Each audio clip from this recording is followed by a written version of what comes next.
aesthetic rooftop coffee shop. Ito nga yung natagpuan nating newly opened cafe dito sa Lower Bicutan.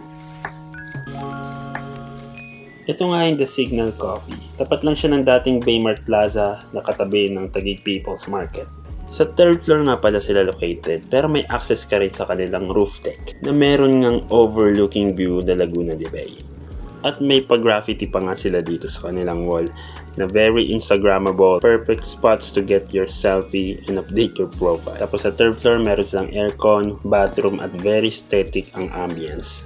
Kaya naman mapapatambay ka talaga dito. Tara, tikman natin yung mga drinks at pagkain nila. So umorder nga tayo nitong pasta at mga waffle. Pati itong favorite kong beef lasagna na bukod sa hindi tinipid ng laman ay napaka-cheesy. Tapos itong waffle hindi lang para sa mga kids, para rin ito sa mga waffle lovers na gaya ko. At syempre, tinry din natin yung kanilang mga drinks. Ito nga't umorder ako ng kanilang roasted almond iced coffee na bago kong paboritong flavor. At yan nga napatambay pambarkada at napalaro ng kanilang mga board games. Pwede ka rin magbasa ng mga libro nila dito. So yan nga ang The Signal Coffee. Punta kayo dito. Dito lang yung located along MLQ Street sa Lower Bicutan. Saka sa mga wala pang Taguigueño shirt dyan, order na rin kayo. Message lang kayo sa ating page. Until our next food trip, Taguigueños!